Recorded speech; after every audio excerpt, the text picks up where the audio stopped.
할렐루야. 네, 오늘 수요기도회 가운데 나오신 성도님들을 주님의 이름으로 환영하고 축복합니다. 우리가 이제 지난 학기 레위기를 쭉 봤는데 조금 이렇게 미진한 부분들이 있어서 좀 보충을 좀 하고 있습니다.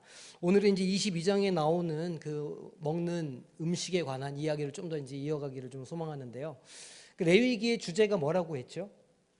너희는 거룩하라라는 것이었어요. 세상과 구별되라는 것이었죠. 왜냐하면 하나님이 거룩하시기 때문에 거룩한 삶을 살아라가 레위기에 이렇게 전체적으로 드러나 있는 주제입니다. 그리고 어떻게 구별된 삶을 살 것인가라는 것으로 가득 차 있는 내용인데, 이 레위기의 내용을 조금 더 이렇게 비틀어서 이렇게 다른 관점으로 좀 보면 무엇을 먹을 것인가, 그죠? 그 다음에 어떤 곳에서 어떻게 살 것인가, 그리고 어떻게 자녀들과 살아갈 것인가, 먹고 자고 입고 사랑하고 살아가는 그걸 어떻게 할 것인가를 사실 다루고 있는 내용이라 이렇게 봐도 사실은 무방합니다. 그래서 여러 가지 문제가 나오는데 그 가운데 이렇게 먹는 것에 대해서 굉장히 자세하게 다루고 있죠. 앞에 우리가 1장에서 5장까지 7장까지 이제 재물에 관한 내용이 쭉 나오는데, 그것도 따지고 보면 그 재물을 하나님께 드리는 것도 드리는 것이지만 어떻게 먹을 것인가 하는 문제라고 봐도 무방하다는 거예요. 그리고 그 이후에 나오는 정결법도 어떻게 우리가 살고 있는 그곳을 정결하게 잘 지켜서 우리가 건강하게 살 수 있는가의 문제를 다루고 있는 것이고, 어떤 옷을 입고 어떤 것을 우리가 함께 즐기고 어떻게 가족들과 살아갈 것인가, 무엇을 가르쳐 줄 것인가, 이런 것들이 이제 이 안에 가득 담겨 있는 것이라고 이제 우리가 볼 수도 있다는 거예요. 그래서 오늘은 22장 말씀에 이 먹는 문제에 대해서 우리가 다시 한번 좀 깊이 있게 다뤄보면 좋겠다, 이렇게 이제 생각을 좀 했습니다. 우리가 한번 살펴보긴 했지만 22장이 이 16절까지는 하나님께 바쳐진 성물을 누가 먹을 수 있는가에 대해서 이야기하고 있습니다. 간단하게 정리해보면 제사장과 그의 자녀와 가족들은 그 성물을 먹을 수 있다는 거예요. 출가했던 딸도 뭐 이런저런 이유로 다시 집으로 돌아오면 그 성물을 같이 먹을 수 있다, 이런 이야기였습니다. 또 제사장이 돈을 주고 어떤 사람을 샀으면, 그러니까 종으로 샀거나 하면 그 종도 제사장의 스라에 있는 사람이기 때문에 그 제사장의 종들도 그 성물을 먹을 수 있다는 이야기가 기록되어 있습니다. 또 결혼한 제사장의 딸들 중에서 이혼당하거나 과부가 되어서 자녀가 없이 친정에 와 있으면 그 출가한 딸도 먹을 수 있다고 기록하고 있습니다. 그러니까 제사장이 소유 안에 들어있는 사람이라면 누구라도 성물을 먹을 수가 있다, 그런 뜻이죠. 요즘 시대의 제사장은 누군가요? 목사인가요? 아니죠. 만인 제사장설이라 이렇게 이제 우리가 얘기하지 않습니까? 신약 시대에는 우리 모두가 하나님 앞에 직접 나아갈 수 있는, 예수 그리스도를 통해서 직접 나아갈 수 있는 제사장의 신분을 다 갖고 있다는 것이죠. 그러니까 이 말씀에 따르면 제사장이 속해 있는 스라에 있는 모든 사람들은 거룩한 성물을 먹을 수 있고 그 성물로 우리의 줄인 영혼을 채울 수 있다는 거예요. 그러니까 한편으로 보면 자녀들이 아직 신앙생활을 하지 않더라도 그 부모가 신앙생활을 잘 하고 있으면 그의 자녀들도 하나님께서 주시는 꼴을 다 받아 먹을 수 있게 된다라고 해석할 수도 있는 부분이 되는 겁니다. 그러니까 우리가 계속 믿음을 가지고 자녀들을 위해서도 계속해서 기도해 주셔야 되는 거죠. 자, 성물을 먹을 수 없는 사람들이 나오는데 병에 걸린 사람들입니다. 그러니까 성경에서 이제 주로 말하는 게 나병. 여기서 말하는 나병은 한센병을 말하는 게 아니라고 말씀드렸죠. 이렇게 피부병들이나 이렇게 병명이 확인되지 않는, 그리고 겉으로 뭔가 증상이 드러나는 그런 모든 병들을 통칭해서 성경에서 이제 나병이라 이렇게 이야기를 하는데, 그렇게 병이 걸린 사람들이나 그다음에 유출병 했었죠. 남자의 유출병, 여자의 유출병을 했었습니다. 유출병에 걸린 사람이나 부정한 흠이 있는 사람, 그러니까 피가 나거나 다치거나 이제 이렇게 해서 감염의 위험이 있는 사람들은 부정하니까 이 성물을 먹을 수 없다고 그렇게 규정하고 있어요. 그리고 나서 이제 우리가 읽은 본문 다음에 17절 이후를 보면 하나님께 바치는 짐승이 흠이나 결점이 있어서는 안 되고, 또 이목구비와 사지가 멀쩡한 짐승만 바치라, 이렇게 하나님께 드리는 제물에 대해서도 규정을 딱 지금 말씀하고 있습니다. 이게 왜 규정하고 있냐면 하나님께 바치는 그 제물, 번제는 하나님께 다 바치지만 나머지는 어떻게 하죠? 제사장도 먹고 화목제는 다 같이 나누어 먹고 이렇게 한단 말이에요. 그러니까 그 드리는 제물이 뭔가 불량하고 병에 걸려 있으면 그 제물을 먹는 사람이 어떻게 되겠어요? 문제가 생길 수도 있는 것 아닙니까? 그러니까 하나님께서 나에게 제물을 바칠 때 이렇게 무흠한 것을 바치라는 것은 이 돌려서 보면 그런 의미가 여기에 담겨 있다는 거예요. 그런데 오늘 말씀 중에 굉장히 흥미를 일으키는 대목이 있습니다. 우리 27절, 28절 말씀 우리 한 목소리로 읽겠습니다. 수소나 양이나 염소가 나거든 이래 동안 그것을 어미와 같이 있게 하라.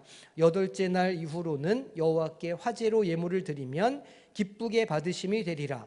암소나 암양을 막론하고 어미와 새끼를 같은 날에 잡지 말지니라. 아니 가축 다 잡으면 되는데 왜 하나님께서 어미와 새끼를 같은 날에 잡지 말라 이렇게 말씀하실까요? 또 이 8일째 되는 날부터는 어린 짐승을 제물로 바쳐도 된다 이제 이렇게 기록하는데, 이것은 아마도 남자아이가 태어나면 8일째 되는 날에 할례를 베푸는 것과 같은 맥락에 있는 말씀으로 우리가 생각하면 됩니다. 또 제물을 바치더라도 어미와 새끼를 같은 날에 잡지 말라는 것도 아무리 짐승일지언정 최소한의 어미와 자식 간의 정을 지켜주라는 뜻으로 우리가 이해해 볼 수 있습니다. 요새 동물복지라는 그런 새로운 용어가 나왔어요. 이미 나온 지가 오래됐지만 이런 관점이 성경에도 이미 나오고 있다는 게 놀랍죠. 이게 벌써 4,000년 전 대략에 쓰여져 있는 문서인데도 이미 그때에도 하나님은 사람들에게 그 가축들도 가축 나름대로의 인권이라고 하면 안 되죠. 동물 나름대로의 권리를 보장해 줄 것을 말씀하고 계시는 겁니다. 다른 성경에도 이런 비슷한 말씀이 나와요. 신명기 14장 21절을 보니까 우리 한 목소리를 읽겠습니다. 너희는 너희의 하나님 여호와의 성민이라. 스스로 죽은 모든 것은 먹지 말 것이나 그것을 성중에 거류하는 객에게 주어 먹게 하거나 이방인에게 파는 것은 가하니라. 너는 염소 새끼를 그 어미의 젖에 삼지 말지니라. 그러니까 그 어미의 젖을 짜가지고 그 젖에다가 새끼 고기를 삼지 말라는 거예요. 여기에는 동물을 향한 기본적인 배려와 연민이 있어야 한다는 뜻이 담겨 있습니다. 요즘에는 제2의 가족이 아니라 제1의 가족이 된 그 새로운 가족들이 있죠. 보통 아내들이 먹이는 남편 서열이 보통 4등, 3등 이렇습니다. 아내들의 서열 1위는 아들, 딸들이 서열 1위고 서열 2위는 남편일까요? 아니죠. 그죠? 다 아시잖아요. 서열 2위는 반려견, 반려묘가 보통 2위예요. 그다음에 3등은 이제 거기 남편이 보통 들어가거나 안 들어가거나 이렇게 하는데, 그래서 이사 갈 때 어떻게 하라고 그래요? 남편들한테 꼭 그거 반려견이랑 개랑 데리고 있어라 이렇게 이제 그런 농담을 하지 않습니까? 여간 그렇게 반려견, 반려묘를 많이 키우는 시대가 되었다는 거예요. 그런데 이 반려견을 키우는 목적이 동물을 사랑해서가 아니라 자기가 그 동물로부터 즐거움을 얻고 위로와 사랑을 받기 위함이 더 훨씬 큰 것 같은 그런 시대를 살고 있어요. 왜냐하면 이 명절이나 휴가철이 되면 주인이 버리고 가는 애완동물이 너무 많다는 거예요. 그래서 제가 통계를 좀 찾아보니까 작년 통계는 아직 안 나왔는데 23년도 통계를 보니까 2023년 우리나라에서 여름에 유기된 동물이 고양이가 3만 마리, 개가 8만 마리였대요. 그러니까 10만 마리의 개, 고양이가 1년 동안 버려졌다는 거예요. 그러니까 이제 동네 돌아다니는 개가 아니고, 보면 알잖아요. 이 개가 집에서 곱게 크다가 나온 개라는 우리가 보면 알잖아요. 그런 개가 개, 고양이가 11만 마리였는데 휴가철인 7, 8월에 거의 한 8, 90%가 그때 발견이 된다는 거예요. 그러니까 이제 어디 멀리 며칠 가야 되는데 이거를 호텔에다, 저희도 이제 개를 키워봐서 알거든요. 휴가를 갈 때 그 개를 호텔에 맡기는 게 일입니다. 그 비싸기도 하고 개가 안 떨어지려고 그러고 그 매해 그냥 그걸 이렇게 맡기고 왔다 갔다 하는 게 굉장히 일이었거든요. 어디 데려갈 수 있으면 좋은데 형편이 안 되면 못 데려가. 그러니까 이제 사람들이 그 개, 고양이를 그렇게 그냥 심지어 휴가 간 데다가 놓고 오기도 하고 여러 가지 모습으로 그렇게 버려진다는 거예요. 구조된 반려견, 반려묘 가운데 반 정도만, 그러니까 우리 통계로 보면 한 3만 5천 마리, 4만 마리 정도만 재입양이 되고 나머지 반은 어떻게 될까요? 안락사를 시킨다고 그래요. 우리나라가 되게 이 의식 수준이 후져서 그러냐? 그렇지만도 않은 게, 프랑스도 여름 휴가철이 되면 하루 평균 1,000마리씩 버려진다고 그래요. 프랑스도 선진국인데 일본도 1년에 우리랑 비슷한 10만 마리 정도가 유기된다고 그럽니다. 아니 이게 가족이라면 그렇게 하겠어요? 그렇게 못하거든요. 그러니까 통계적으로는 우리가 애완동물을 키우는 게 동물을 사랑해서가 아니라 내 필요에 내 소유물처럼 여겨서 그렇게 기르는 것이라 해석할 수가 있는 겁니다. 그러니까 키우다가 귀찮고 필요 없어지니까 그냥 버리고, 이 동물을 사랑하는 기본적인 연민이 있다면 맡길 곳이 없으면 휴가를 가지 말아야 하는 거예요. 최근에는 동물 복지에 대한 관심이 많이 커지고 있죠. 우리가 잘 알고 있지만 양계장에 닭들 어떻게 크는지 아시잖아요. 우리 꽤 몇 년 전에 살충제가 되게 문제가 된 적이 있거든요. 닭이 이렇게 30cm 되는 데서 크는 거예요. 움직이지도 못하고 날개짓도 이렇게 제대로 피지 못하고 거기에서 그냥 내 알만 낳고 이렇게 사는 거죠. 이 닭들이. 그러다가 닭들이 이제 막 병이 이렇게 생기니까 뭐 진드기 붙고 하니까 그 닭한테 살충제를 뿌려가지고 그 벌레들을 죽이려고, 그래서 그 달걀에 살충제 성분이 묻어 나와서 한참 문제가 된 적도 있습니다. 그러니까 인간이 자신의 욕망, 식욕을 채우려고 동물들이 이렇게 그런 면에서 학대하면서 그렇게 키운다는 거예요. 오늘 본문의 말씀이 의미하는 바가 좀 그런 면이 있습니다. 사람이 동물을 먹는 게, 가축으로 키워서 동물을 잡아먹는 게 너무 당연한 일이고 그 제물로 바치는 것도 참 당연한 일인데, 하나님께서 창조하신 피조 세계에 인간이 가지고 있는 그 책임, 다스리고 그들을 보호하고 함께 살아가야 하는 그 책임을 저버리지 말라는 거예요. 하나님께서 우리에게 맡겨주신 것은 그냥 먹고 다 없애버리라는 게 아니라 그 자연과 함께 더불어서 살아가라라고 우리에게 맡겨주신 것이니 그 책임을 잊지 말라는 그런 말씀입니다. 우리가 모든 동물들을 먹을 수가 있죠. 그래서 키웁니다. 가축이라고 부르는 이유가 그것이죠. 하지만 먹음에는 하나님께서 주신 먹는 것에 대해서도 그 가치를 인정해주고 감사하는 마음을 가지라는 거예요. 우리가 하나님께 제물을 바치지만 그 제물 흠이 없는 것으로 바쳐야 되는데, 흠이 없는 것으로 바치려면 어떻게 해야 됩니까? 그거 잘 키워야 되잖아요. 그냥 막 키워가지고 그냥 어디 상처나게 하고 다치게 하고 이렇게 하면 안 되는 거 아닙니까? 그러니까 목자들이 가서 밤새 양을 지키고 늑대로부터 양들을 보호하고 다치지 않고 흠나지 않게 그렇게 지키는 거예요. 왜냐하면 그렇게 하나님께 제물로 드릴 수 있고 건강한 음식을 우리도 먹을 수 있고, 그렇게 해야 그 피조물들도 하나님께서 말씀하신 대로 잘 지킬 수 있으니까. 그러니까 하나님께서 말씀하신 레위기의 이 먹음에 대한 문제는 우리 인간의 삶에 관한 것이기도 하고, 우리가 먹는 음식물이 어떻게 만들어지고 어떻게 제조되어야 하는 거에도 하나님께서 주시는 말씀이 여기에 의미가 있다는 겁니다. 계속해서 우리 30절 말씀 한번 읽어보겠습니다. 자, 시작. 그 제물은 그날에 먹고 이튿날까지 두지 말라. 나는 여호와이니라. 그러니까 우리 그 만나를 내려주실 때가 알잖아요. 하루에 나온 만나는 그날 걷어서 그날 다 먹어야 되는 거예요. 그거를 보관해 놓으면 어떻게 됩니까? 썩어서 못 먹게 되는 거거든요. 그런데 안식일 날은 그걸 걷지 못하니까 금요일 날은 2배를 주시는 거예요. 그날도 2배를 주신다고 더 많이 걷어 놓으면 이틀 지나고 3일째 되면 그 만나가 다 상해서 먹지 못하게 되는 거죠. 주님께서 어떤 말씀을 하시냐면 내일 일은 내일한테 맡겨두고 염려하지 말라, 이런 말씀을 우리한테 하시거든요. 그날에 먹고 이튿날까지 두지 말라는 것에는 일용할 양식만을 위해 기도하라고 하는 우리에게 주시는 족한 은혜만을 사모하고 그 은혜를 넘어서는 탐심과 탐욕을 제어하고 그것을 버리라고 하는 그 의미가 오늘 말씀에도 담겨 있는 겁니다. 그래서 30절 마지막에 보면 나는 여호와니라 이렇게 말씀하시면서 그 다음날 먹을 만나는 그 다음날에 또 내려주신 여호와 하나님임을 기억하라라고 하는 말씀이 이어지게 되는 거예요. 내일 먹으려고 음식을 남겨두지 말고 오늘 다 드시라는 거죠. 그래서 그런 명언이 있는 거 아닙니까? 오늘 먹을 음식을 내일로 남겨두지 말라. 다 드시라는 거예요, 오늘. 근데 그렇게 하면 우리가 어떻게 되겠습니까? 그러니까 적당하게 놓고 적당하게 절제하면서 그렇게 살아가라라고 우리에게 말씀하고 계신다는 거예요. 그리고 이 음식의 문제는 특별히 제사장이 제물을 먹는 규례로 연결이 되고 있습니다. 이 구약 레위기의 제사와 정결 규정은 신약 시대에 와서는 완전히 바뀌게 되었죠. 예수님께서 아론의 반차를 쫓지 않고 멜기세덱의 반차를 쫓아서 영원한 대제사장이 됐다 히브리서에서 말씀하고 있습니다.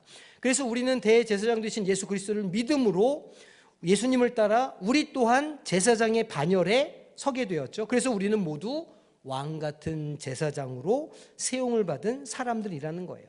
그러면 구약의 제사장들이 먹어야 될 성물이 정해져 있었던 것처럼 신약의 제사장으로 세움을 받은 우리 성도들도 당연히 먹어야 할 성물이 신약 시대에도 존재하지 않겠느냐는 거예요. 세 가지를 말씀드리겠습니다. 첫째는 한우, 둘째는 그런 거 아니고요. 참 농담한 건데 너무 진지하게 받으신다. 농담한 겁니다. 그러면 구약 시대에는 제사장들이 이 백성들이 가지고 오는 그 제물들을 먹을 것으로 성물로 삼아서 그렇게 말씀하셨고 그 성물에 대한 규정을 자세하게 기록해 놓으셨는데, 그럼 신약 시대 우리 신약 시대 제사장 된 우리 모두는 그럼 우리가 먹어야 할 성물이 무엇인가 성경에 기록하고 있다는 거예요. 첫째는 무엇이냐? 우리가 먹어야 될 성물은 신령한 생명의 양식인 하나님의 말씀을 먹어야 된다는 거예요. 왕 같은 제사장인 우리가 먹을 수 있는 성물은 생명의 양식, 영혼의 양식인 하나님의 말씀입니다. 그런데 제사장이 먹는 성물을 아무나 먹을 수 있는 게 아닌 것처럼 이 영혼의 양식도 아무나 먹을 수 있는 게 아니라는 거예요. 예수를 믿지 않는 사람에게 하나님 말씀을 갖다 주고 읽으라고 그러면 한 장, 두 장도 제대로 다 못 읽습니다. 말도 안 되는 거라고 얘기하고 재미없다고 말하고 무슨 얘기인지 모르겠다고 말하는 거예요.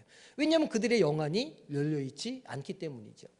그리고 우리도 하나님과 교제를 멀리하고 뭔가 하나님과 내가 관계가 멀어지고 우리 신앙이 좀 차갑게 식어버리면 성경 읽을 때 어때요? 영 재미가 없고 싱겁고 졸리고 그런 거거든요. 그러니까 내가 성경을 읽을 때 졸린다 그러면 두 가지인 거예요. 하나님께서 나를 진짜 사랑하시든지 아니면 내가 신앙이 좀 차가워졌든지. 그리고 어떻게 하면 돼요? 앞에 걸 믿으셔야 돼. 하나님 나 그래도 사랑하시는구나. 그리고 그냥 주무시면 안 되고 그래도 육신을 쳐서 성경을 말씀을 읽고 꼴을 얻어야죠. 주일날 1시간 이렇게 와가지고 예배 드리면서 제가 이렇게 강단에 선포하는 말씀이요. 저도 이제 2주, 3주 고민하면서 말씀을 막 붙잡고 제가 기도하고 그러지 않겠어요? 그리고 그걸 이렇게 풀어내기 위해서. 그러는 과정에 저는 그 말씀을 통해서 제가 은혜를 받아요. 제가 은혜를 받고 그렇지 하나님의 말씀이 정말 힘이고 능력이 있지. 그러면서 저는 그 말씀으로 제가 말씀 준비하면서 힘을 얻고 꼴을 먹는 거예요. 그런데 그 말씀을 제가 이제 강단에 서서 증거를 하죠. 그런데 그 말씀을 이렇게 들으시고 이렇게 가고 그 말씀을 주중에 다시 되새기지를 않아요. 우리가 어떤 가축을 먹을 수 있죠? 되새김질하는 가축을 먹을 수 있잖아요. 하나님께서 말씀해 주셨을 때. 그러니까 말씀이 우리 가운데 들어와서 우리 안에 머물고 그 말씀의 뜻을 성령께서 조명해 주시고 그게 우리의 삶에 적용이 되고 결단으로 바뀌고 이렇게 해야 그 말씀이 우리에게 꼴이 되고 생명이 되고 양식이 되는 거거든요. 그런데 주일날 한번 이렇게 싹 듣고 할렐루야 아멘 좋은 말씀이다 이렇게 하고 주일 지나가면 이제 어떻게 해야 돼요? 교회 문을 딱 문 밖을 나서는 순간 문을 탁 여는 순간 바깥에 찬 공기가 확 들어오면서 뇌가 싹 깨끗하게 탁 씻겨지면서 금방 다 싹 사라지고 말면 아무리 예배를 은혜스럽게 들었어도 그 마음에 양식이 될까요? 안 될까요? 안 된다는 거예요.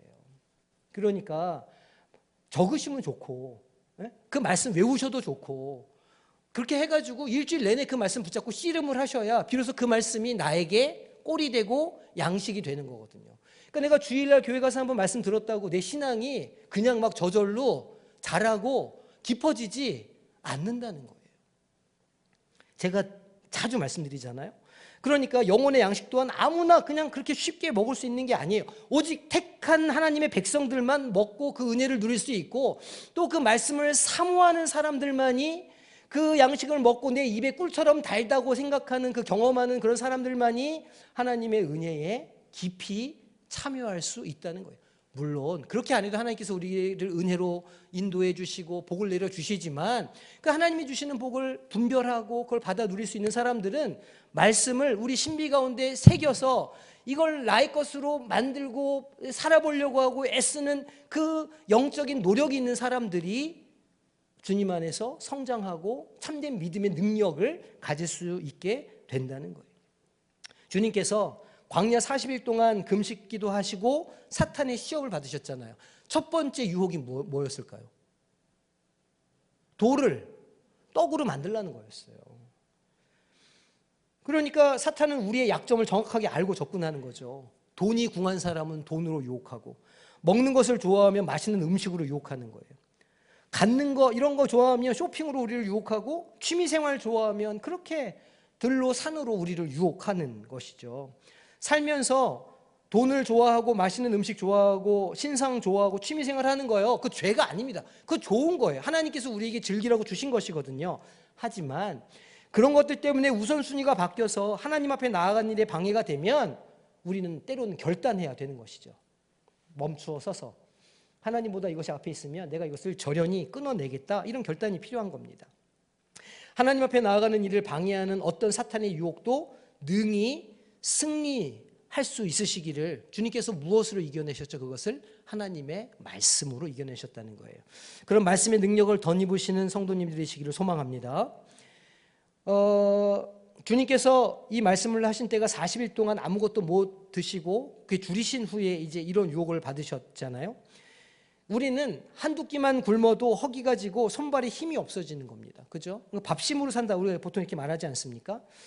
가끔 이제 배탈을 하고 장염을 알아보시는 분들이 있잖아요. 한 일주일 그냥 먹는 것마다 죽쭉 이렇게 쭉 이렇게 하고 나면 체중이 그냥 쭉 빠지고, 그래서 할렐루야가 나오는데 회복이 되면 금방 다시 돌아오잖아요. 어쨌든 그렇게 해보면 이 먹는 게 얼마나 감사한 일인가를 우리가 알게 되는 거예요. 주님께서 그런 가운데에서도 하나님의 말씀을 먼저 붙잡으셨다는 거, 이거를 좀 기억해야 됩니다. 이 디모데후서 3장 15절 16절 말씀 우리 한 목소리로 합독하겠습니다. 또 내가 어려서부터 성경을 알았나니 성경은 능히 너로 하여금 그리스도 예수 안에 있는 믿음으로 말미암아 구원에 이르는 지혜가 있게 하느니라. 모든 성경은 하나님의 감동으로 된 것으로 교훈과 책망과 바르게 함과 의로 교육하기에 유익하니 이는 하나님의 사람으로 온전케 하며 모든 선한 일을 행하기에 온전케 하려 함이니라. 뒤에가 잘렸네요. 우리가 하나님의 말씀을 사모해서 영혼의 양식으로 우리가 그것을 먹으면 우리의 영혼이 살이 찌고 영혼이 부요해지기 시작합니다. 결국은 그게 구원에 이르는 복으로 우리를 인도하는 것이죠. 그리고 하나님의 능력을 덧입게 해주는 겁니다. 하나님의 모든 말씀은 능치 못하심이 없다, 성경은 이야기하고 있습니다. 그러니까 우리도 예수님처럼 어떤 육신의 양식, 세상의 어떤 그런 것들보다 영혼의 양식을, 하나님의 말씀을 더 사모하게 되어야 한다는 것이죠. 그리고 사도 바울의 말처럼 우리에게 구원과 생명과 지혜를 주시는 하나님의 이 말씀을 날마다 가까이 하면서 그 말씀의 꼴을 먹고 소화시키고 우리의 피와 살로 만들어 가서 그 말씀으로 살아가시는 우리 성도님들이 되시기를 주님의 이름으로 축복합니다. 시편 기자가 말하죠. 주의 말씀은 내 발의 등이요 내 길의 빛이시라. 하나님, 내가 어떻게 살아야 될지 모르겠습니다. 내가 앞으로 무엇을 해야 될지 모르겠습니다. 내가 도대체 내 삶에 어떤 것을 보고 살아가야 될지 모르겠습니다. 그럴 때 무엇을 봐야 됩니까? 우리가 하나님의 말씀을 붙잡아야 된다는 거예요. 하나님의 말씀을 영의 양식으로 삼는 인생은 그 가는 길에서 결코 실족하지 않게 될 줄로 믿습니다. 왜냐하면 하나님의 말씀이 우리에게 빛이 되고 길이 되기 때문이죠. 이 생명의 양식, 하나님의 말씀을 날마다 더욱더 사모하시기를 주님의 이름으로 축복합니다. 두 번째, 왕 같은 제사장인 우리가 먹어야 될 두 번째 성물이 무엇이냐? 바로 성찬이에요. 주님의 살과 피를 먹고 마시는 성찬은 거룩한 신비라고 할 수 있죠. 주님의 살과 피는 생명의 양식입니다. 주님께서 이렇게 말씀하셨어요. 내 살은 참된 양식이요 내 피는 참된 음료로다. 이것의 속뜻은 예수님을 통해서만 우리가 영생을 얻을 수 있다, 그런 말입니다. 그리고 예수님께서는 이 영생을 우리에게 이루시게 하시기 위해서 십자가에 달려서 살이 찢기고 피를 흘려 주셨어요. 그리고 마지막 자리에서 제자들에게 이것을 행하여서 날마다 나를 뭐 하라고요?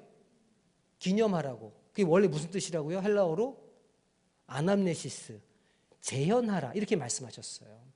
그러니까 주님의 살과 피를 먹는 그 일을 날마다 재현하라고 우리에게 말씀하셨기 때문에 우리 이 한국 개신교를 제외한 나머지 천주교, 세계 천주교, 정교회, 그리스 로마 교회 모든 교회, 기독교 교회들은 매 예배 때마다 성찬을 거행해요. 한국 교회, 한국 개신교만 이거를 1년에 많이 조금 덜하는 교회는 1년에 2번, 조금 많이 한다는 교회도 4번. 우리 교회처럼 1년에 이렇게 매달 한 번씩 하는 교회가 그렇게 많지 않습니다. 근데 주님께서 이것을 하라고 말씀하셨거든요. 그래서 우리는 성찬에 참여할 때마다 예수님의 십자가를 생각하면서 그때마다 영혼에 새 힘을 얻게 되는 거예요. 우리가 져야 할 모든 질고를 대신 지신 주님을 생각하며 기념하며 성찬에 참여할 때 우리 삶의 실제 어떤 문제들이 해결되고 회복되는 역사가 그 안에 있다는 거예요. 근데 이제 이 성찬을 자주 하려다 보니까 우리가 과거에 성찬을 어떻게 했습니까? 카스테라 해가지고 그 칼 다 이렇게 다 해보셨죠? 칼 다 이렇게 해가지고 일일이 그 조각 내서 그 다음에 잔은 어떻게 했습니까? 또 그 우리 성찬기 끈에다가 또 거기 포도주 일일이 다 따라가지고 덮어서 쭉 돌아다니면서 이렇게 그렇게 하면 우리가 이 성찬을 자주 하지 못하는 거예요. 그러니까 이제 많은 이 세계 교회들을 좀 보면 그래서 이 떡은 우리 하는 그 웨이퍼 떡을 하는 그 전병으로 하는 교회들이 많이 있고 그다음에 포도주는 천주교는 자꾸 그걸 흘리고 막 이렇게 하니까 그 사람들은 그게 진짜 예수님의 피라고 믿거든요. 근데 우리도 하다 보면 좀 흘리기도 하고 이렇잖아요. 그러니까 천주교는 그 용납이 안 되는 거예요. 화채설이라. 그러니까 그 사람들은 아예 분자는 안 해요. 천주교는 분병만 합니다. 그리고 이제 어떤 이 로마 그러니까 동방 정교회 정교회 우리나라도 아현동에 있고 부산에도 정교회가 하나 있는 걸로 알고 있는데 정교회는요 어떻게 하냐면 떡을 포도주를 흘리면 안 되니까 떡을 포도주에다 이렇게 개요 죽처럼. 그래가지고 스푼으로 조그만 스푼으로 떠가지고 이렇게 입을 벌리면 여기 앞니빨에다가 그걸 이렇게 긁어줍니다. 이렇게. 그렇게 해요. 그러니까 하나님의 말씀하셨으니까 이건 지켜야 되겠고 그 다음에 뭔가 이걸 고민해야 되는데 피로 떡 막 흘리고 막 이렇게 하면 이게 막 안 되니까 이제 막 그런 고민들을 해오다가 2000년 동안 그런 전통이 그 교단에는 생긴 거예요. 천주교도 얼마나 많은 시행착오가 있었겠어요? 분자는 못하겠다 우리. 분병만 하자. 그래서 천주교는 떡만 나눠주고 우리 개신교는 정해진 건 없어요. 좀 자유로우니까 그러니까 이런저런 시도를 많이 해보는 거예요. 우리는 그런 방식으로 접근을 이렇게 하는 거죠. 그러니까 그렇게 할 때 우리가 어떤 믿음이 있어야 되냐면 내가 지금 주님의 살을 내가 지금 먹고 내가 주님의 피를 마십니다. 주님의 그 영생의 능력이 오늘 나의 몸에 들어가서 섭취가 되고 나의 몸에 살과 피로 변합니다. 그러면 주님의 능력이 내 안에도 임하게 하여 주시옵소서. 이런 믿음을 가지고 성찬에 참여해야 되는 거예요. 그리고 그렇게 믿음으로 참여하는 사람들은 그 믿음대로 이루어지는 역사가 성찬 가운데 있게 된다. 그래서 성찬을 신비라 이렇게 부르는 겁니다. 왕 같은 제사장인 우리가 먹어야 될 성물은 성찬 곧 주님의 살과 피죠. 이거보다도 귀한 성물은 없다. 이걸 기억하셔야 됩니다. 자, 마지막 세 번째로 왕 같은 제사장이 우리가 먹어야 될 성물이 무엇인가? 바로 하나님 나라의 일이라는 거예요. 하나님 나라의 일, 영어로는 미션. 우리는 이걸 어떻게 번역하냐면 사역이라고 번역해요. 그러니까 우리가 먹어야 할 생명의 양식이 하나님의 말씀이고 성찬과 떡과 포도주라는 건 쉽게 이해가 되는데 하나님 나라의 일이 양식이라는 말은 잘 이해가 안 되는 것이죠. 그런데 주님께서 하신 말씀을 들으면 우리는 금방 알게 됩니다. 예수님이 사마리아 수가성에 들어가서 그 우물가에 누구를 만나셨을까요? 여인을 만나셨어요. 이 여인이랑 대화가 있는 동안에 제자들이 동네에 들어가서 무엇을 사왔을까요? 먹을 것을 사왔어요. 성경 보면 맨 먹는 얘기예요. 우물가에서 만난 여인과는 무슨 얘기하셨어요? 맛있는 물 얘기하셨잖아요. 그 시간에 제자들은 그 수가성 마을에 들어가서 먹을 음식을 사오고 있었다는 거예요. 와가지고 그 대화하고 있는 장면을 제자들이 본 다음에 예수님 저기 음식을 좀 사왔습니다. 좀 드세요. 이렇게 드렸더니 예수님이 뭐라고 그러냐면 내게는 너희가 알지 못하는 먹을 양식이 있다. 이렇게 말씀을 하셨어요. 그러니까 제자들끼리 이제 수군대는 거죠. 다른 사람이 잡수실 것을 뭐 갖다 주셨는갑네? 이렇게 이제 생각하고 서로들 누가 갖다 줬지? 이렇게 궁금해 했던 겁니다. 그때 예수님이 뭐라고 그러셨느냐? 요한복음 4장 34절 말씀 함께 읽겠습니다. 나의 양식은 나를 보내신 이의 뜻을 행하며 그의 일을 온전히 이루는 이것이니라. 아멘. 하나님의 뜻을 행하고 하나님의 일을 이루는 것이 곧 우리가 먹어야 할 성물 생명의 양식이라 이렇게 말씀을 하셨어요. 그런데 우리가 하나님 나라의 일, 교회의 일, 어떤 사역을 감당하려고 할 때 제일 방해되는 게 있습니다. 그게 무엇일까요? 자기 자신이에요. 자기 본성. 피곤하다, 바쁘다, 시간 없다, 나도 내일 좀 하고 살자, 그만 불러라, 전화 안 받고 막 이렇게 그렇게 하는 거예요. 하지만 날마다 자기를 부인하고 자기 십자가를 지고 주님의 가신 길을 쫓아가면서 주님께서 말씀하신 대로는 먼저는 하나님의 뜻을 행하고 또 하나님의 일을 이루는 것이 바로 왕같은 제사장인 우리들이 먹어야 할 성물이라는 거예요.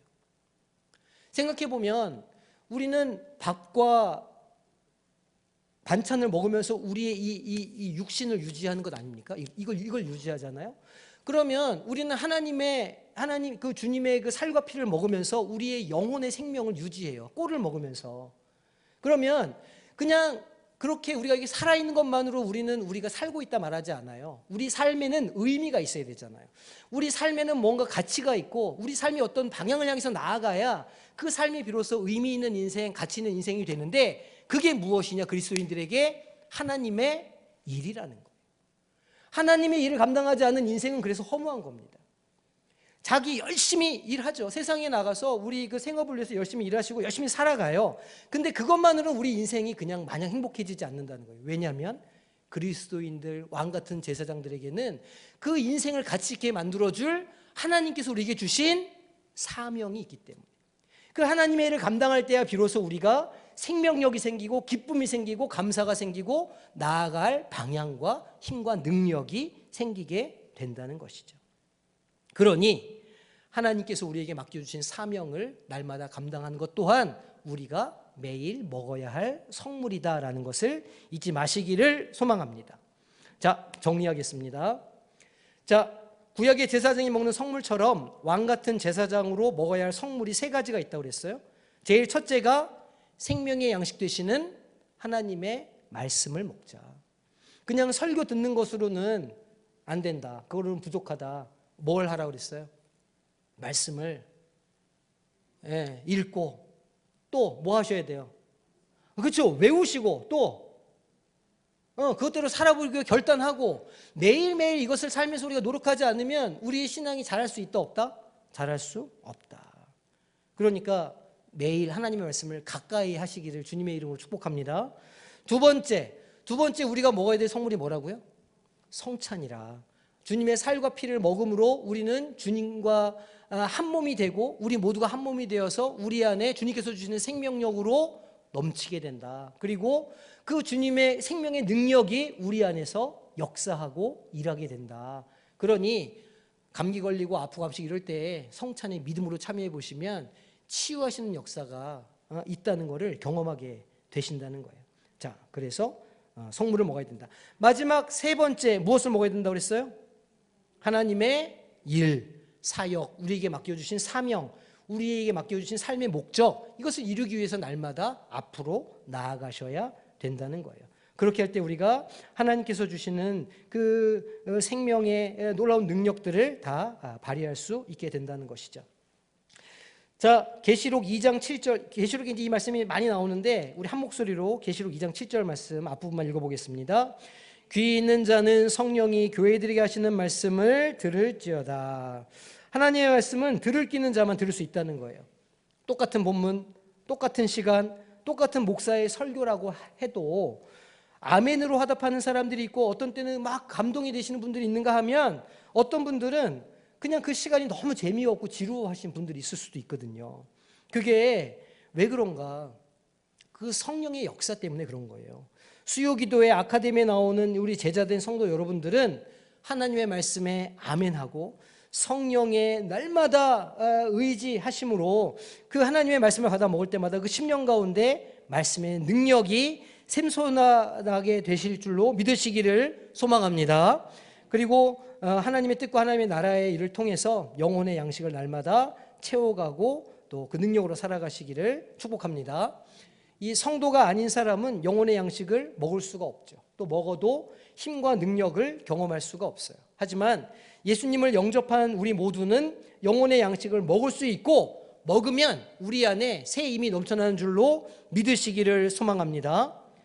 오늘 본문 22장 마지막 4구절, 그러니까 30절에서 33절 말씀을 보면 계속해서 반복되는 단어가 하나가 있어요. 그게 뭘까요?